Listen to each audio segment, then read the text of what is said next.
একজন ইসলামী বক্তা যিনি একদিকে শেখ হাসিনার প্রশংসা করতেন, আবার অন্যদিকে রশ্মিকা মান্দানার সৌন্দর্য বর্ণনা দিয়ে আলোচনায় আসতেন। হঠাৎ করেই তিনি হয়ে গেলেন জামায়াতের এমপি প্রার্থী। তিনি আর কেউ নন, বহুল আলোচিত বক্তা মুফতি আমির হামজা। একসময় তিনি বলেছিলেন শেখ হাসিনা ন্যায়ের পক্ষে কাজ করেন, আর এখন এখন তিনি চরমভাবে জামায়াত ঘেঁষা। শুধু ঘেঁষা না, প্রথমবারের মতো জাতীয় সংসদ নির্বাচনে জামায়াত ইসলামের পক্ষ থেকে কুষ্টিয়া ৩ আসনে মনোনয়ন পেয়েছেন। কিন্তু কিভাবে এক বক্তার এই রূপান্তর ঘটল? কথায় বলে ভোল পাল্টাতে সময় লাগে না, কিন্তু আমির হামজার মতো দ্রুত কেউ বদলায় কিনা সন্দেহ। বিগত কয়েক বছর অসময়ে নানান কথা বলে বিতর্কিত হয়েছিলেন। তিনি নিজেকে একসময় ভার্সিটির মাল বলেও পরিচয় দিতেন।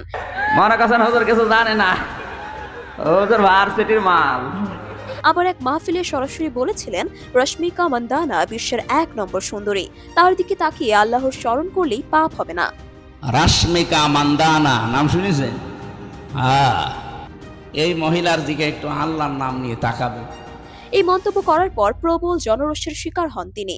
ইসলামী বক্তার মুখে এমন কথা শুনে দেশ জুড়ে সমালোচনার ঝড় শুরু হয়। বিপদে আজ করে ফেসবুকে তখন পোস্টও দিয়েছিলেন, আমি তখন মানসিকভাবে সুস্থ ছিলাম না, জেলে থাকা অবস্থায় আমার উপর যাতা করা হয়েছে। কিন্তু এখানেই শেষ না, জেলের ভেতরে তার অভিজ্ঞতা নিয়েও তৈরি হয়েছে রহস্য ও কৌতূহল।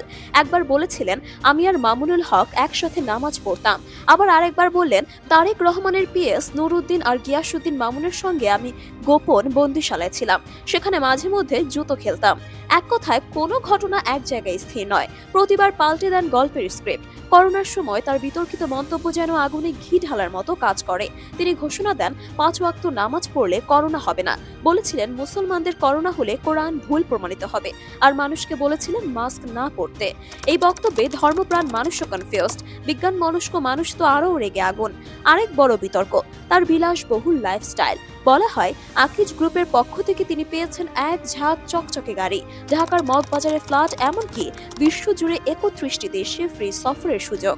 বক্তা হিসেবে পরিচিত হলেও তার নাম দেশের প্রথম সারির কিছু ব্যবসায়ের সঙ্গেও একাধিকবার উচ্চারিত হয়েছে।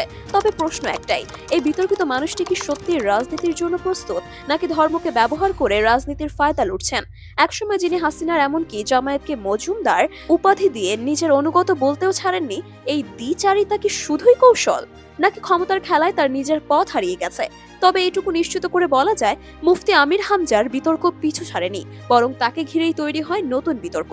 সোশ্যাল মিডিয়ায় তার অনুসারীদের সংখ্যা কম নয়। কুষ্টিয়ার পাটিকাবাড়ি ইউনিয়নের ডাবিরা ভিটা গ্রাম থেকে উঠে এসে আজ তিনি জাতীয় রাজনীতির আলোচনায়। কিন্তু এই আলো আসলে সম্মানের না কৌতুকের, তা হয়তো সময় বলে দেবে।